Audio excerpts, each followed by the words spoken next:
Si on voit le futur, ça veut dire que la personne dans le futur, quand elle arrivera à l'événement que nous voyons, il n'aura pas de libre arbitre. Et c'est complètement faux. Une fois il a mis les tefs comme ça, un stand de Chabad. Cette mitzvah-là, elle vaut infini. Et tout le mal qu'il a fait, il vaut 80 millions d'années en enfer. Plus quelqu'un est sadique, plus il monte haut. Plus tu montes haut,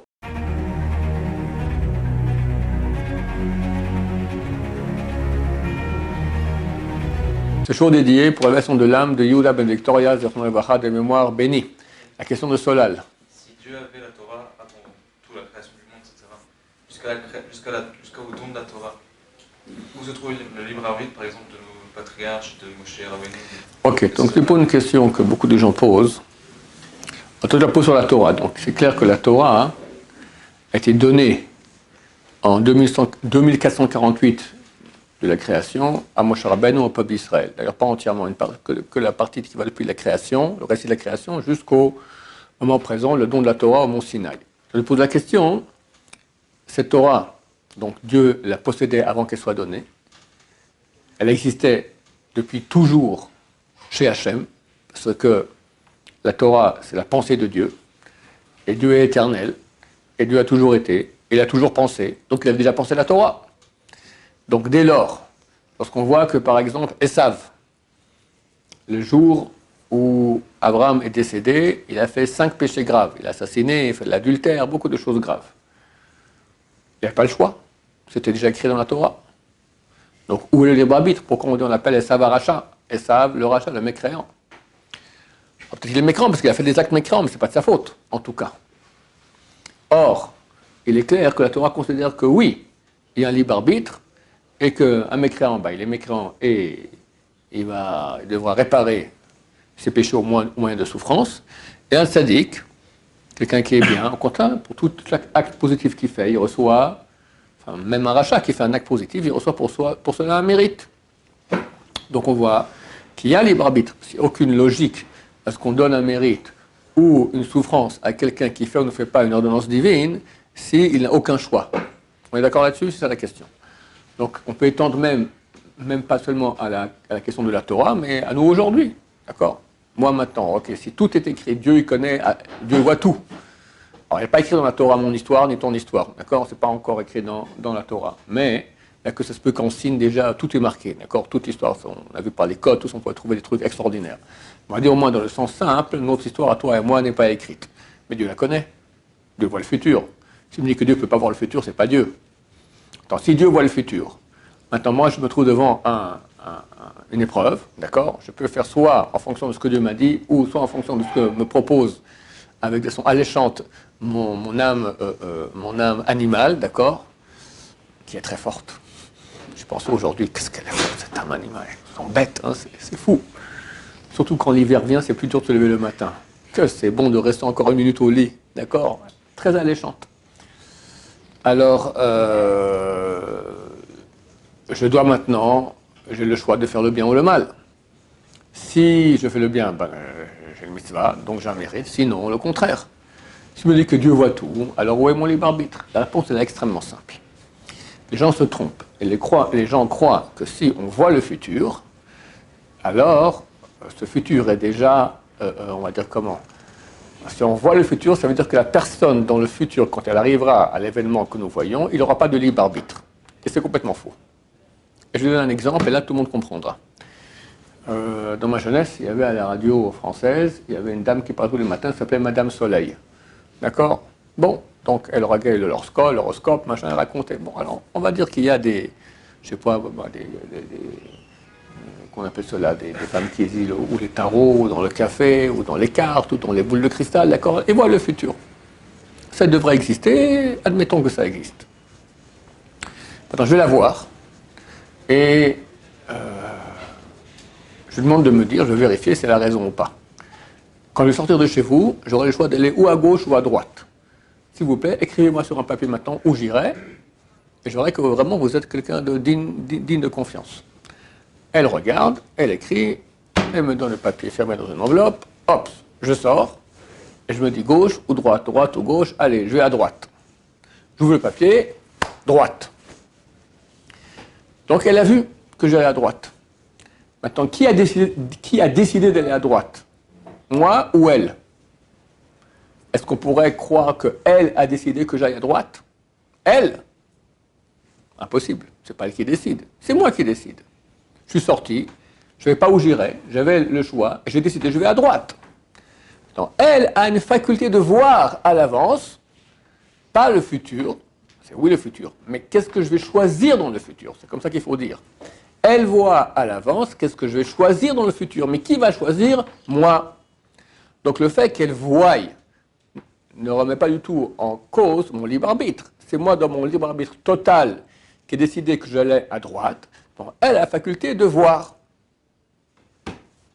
Ça, c'est... Il faut savoir qu'à propos de cette question, Rambam dit que la réponse à cette question, elle est plus grande que l'océan. Sur place, il y avait un grand rabbin à l'époque du Rambam, qui habitait Posquière. Posquière, je ne sais plus si c'est en Espagne actuelle ou en France. C'est en France, en Espagne? Hein? En Espagne. Je peux le Ravad, Rabbi Abraham Ben David. Et lui, il donne la réponse que je vous donne maintenant. Il dit, le fait de voir ne remet pas en question la valeur du libre arbitre. Parce que ce n'est pas parce que tu vois que tu décides. C'est le type sur place qui va décider. Simplement, Dieu voit à l'avance qu'est-ce que tu vas décider. Donc, il le sait. C'est clair? C'est bon comme réponse? Ça vous va? Donc, Dieu, dans toute la Torah, a écrit, avait toute la Torah. Et ça va exactement ce qui allait se passer. Néanmoins, ça n'affecte en rien le libre arbitre de chacun des personnages qui est cité dans la Torah. La question qui, oui, se pose, quand on dit ça, c'est une question qui est plus difficile, c'est que si Dieu voit, prenons le cas de Esav, d'accord? Esav, qui était une très très grande âme, il devait être plus haut que Yaakov Avinu. Et lui, il décide de faire le mal.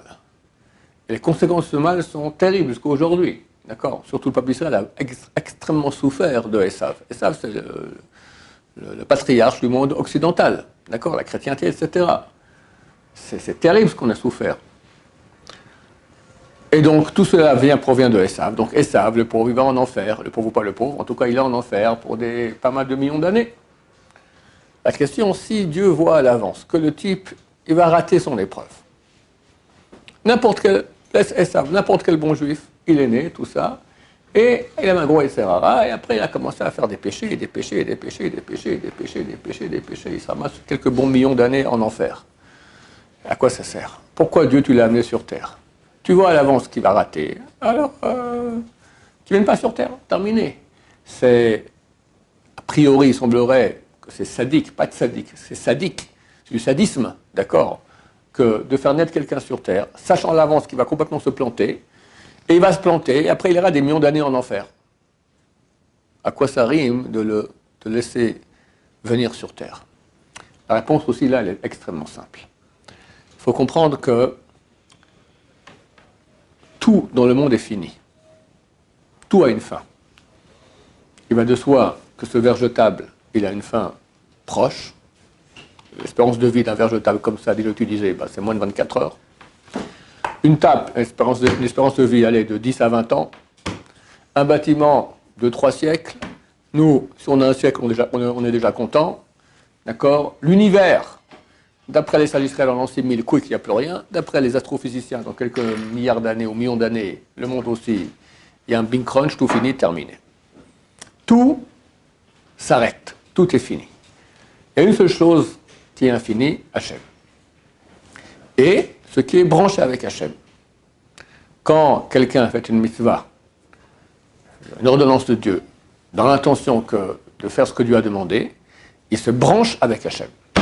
Il reçoit en lui, comme ça dit la mystique juive, il reçoit en lui des parties divines qui le rendent éternel. Donc un beau jour, il meurt, c'est-à-dire il enlève, on lui enlève son habit de peau, mais lui il reste. Et il profitera de tous les bienfaits qu'il a fait ici sur terre, toutes les mitzvot, de façon éternelle. Donc, la seule chose qui va rester, c'est Dieu, et ce qui est branché avec Dieu. Donc le mal, quelqu'un il fait des millions de péchés, d'accord? Un assassin, proxénète, tout ce que tu veux, d'accord? Un type terrible. Ok, il va aller en enfer. Mais un beau jour, il sort de l'enfer. La vérité, c'est pas tout à fait clair. Il y a une marloquette là-dessus, une divergence d'opinion. La Gemara, dans le traité Rosh Hashanah, elle cite beaucoup de personnes que c'est marqué qui ne sont pas de l'enfer. enfin, c'est marqué comme ça, qui sont jugés pour des générations et générations.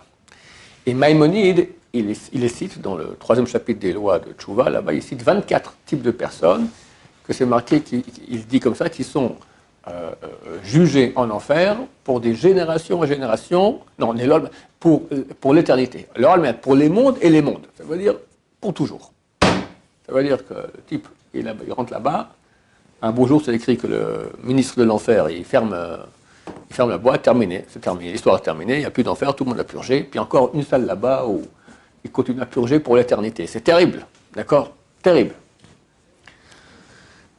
Le plus grand kabbaliste ashkénaze s'appelle le Rav Eliashiv. Le dernier, le plus grand kabbaliste ashkénaze, le dernier s'appelle le Rav Eliashiv. C'est le grand-père du Rav Eliashiv, le grand décisionnaire que nous avons connu, le grand de la génération qui est décédé il y a une quinzaine d'années. D'accord? Son grand-père s'appelle le Rav Shlomo Chaikel Eliashiv, qui a écrit des livres de Kabbalah qui s'appellent Leshem Shmo Ve'Achlama. On l'appelle le Leshem, d'accord? Plus grand kabbaliste ashkénaze. Lui, il écrit là-bas la chose suivante. Il dit comme ça: étant donné que nous avons en nous une étincelle divine, il est impossible, à la fin de toute l'histoire, donc dans quelques années, avant l'an 6000, ce monde-ci disparaît, on passe dans un autre monde, on monte comme ça, parce qu'il y a après une unification totale avec Dieu. Tout va se réunir avec Hachem. Et il dit comme ça: il est impossible qu'il y ait une partie d'âme divine de quelqu'un qui ne va pas participer à cette unification. Parce que Dieu, il est un, il est total, donc ce n'est pas possible qu'il manque une partie. Donc à la fin, même ceux que Maïmonide dit qui vont rester en enfer pour l'éternité, c'est une éternité relative. Éternité par rapport à ce monde-ci. Mais ce n'est pas une vraie éternité, parce qu'au bout d'un moment aussi, ils vont quitter l'enfer et se joignent avec Hachem, s'unissent avec Hachem. Dès lors, quand quelqu'un va faire des millions de péchés, il va rester des millions d'années dans l'enfer. Mais ce million d'années, il est fini. On va dire il a été puni à 80 millions d'années en enfer. Au bout de 80 millions, ok, fini, on sort. Et là, il va s'unir avec Hachem, et là, c'est éternel. Alors, qu'est-ce qu'il aura dans ce monde éternel? Il aura le mérite de sa mitzvot.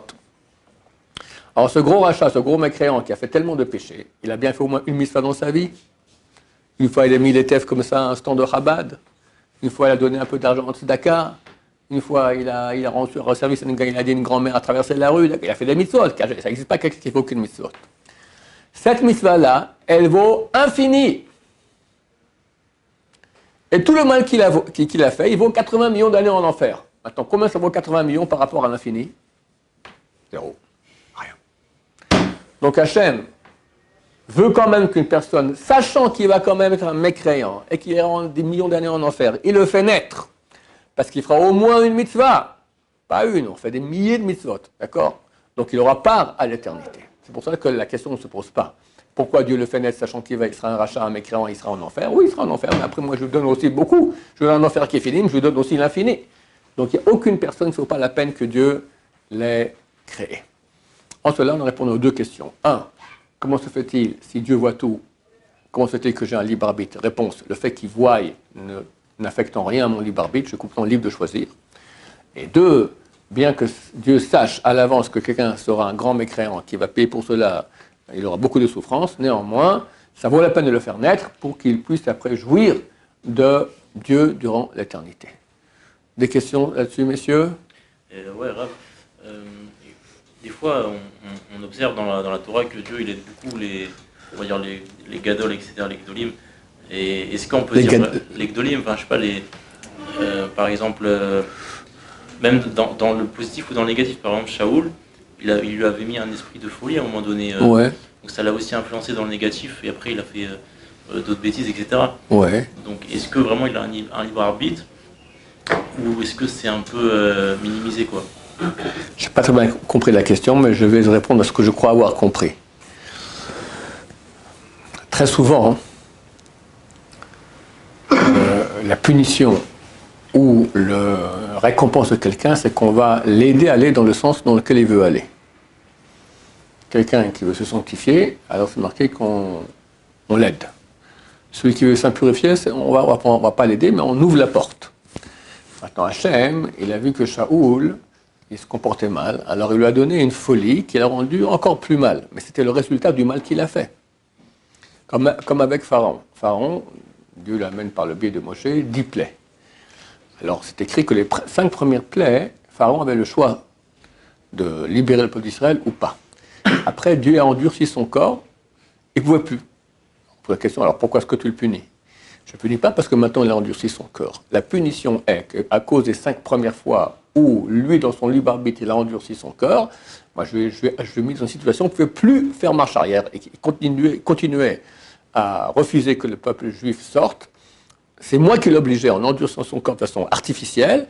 C'est la punition de ce qu'il a fait avant. Mais jamais Dieu va faire à quelqu'un le mal de façon artificielle pour rien ou le bien pour rien. D'un autre côté, c'est-à-dire qu'après les 5 dernières plays, il n'avait plus libre arbitre. Mais c'est sa punition. C'est sa punition. Quelqu'un va punir. Dieu il envoie une folie à quelqu'un. D'accord. À cause de cette folie, il ne peut plus faire la mitzvah. Il ne peut pas mettre les tefilines, il ne peut pas étudier la Torah. D'accord. Alors quelque part, c'est une punition qu'il ne peut pas faire des mitzvot. Tu me dis, c'est pas de sa faute. Oui, c'est pas de sa faute. Mais pourquoi Dieu lui envoie une chose pareille? Je n'aime pas le mot punition, parce que des fois, en tout cas, c'est une souffrance. D'accord. Des fois, c'est des souffrances. Les souffrances, ça répare, ça donne énormément. Les grands sadiques ont aussi des souffrances. Le Rav Ben Sodom Shaoul, le pauvre, il a eu donc en 83, il a eu un AVC. Et disons, il était très limité. Alors, une fois, il a pris l'avion, lui et le Rav Yosef sont partis à Panama.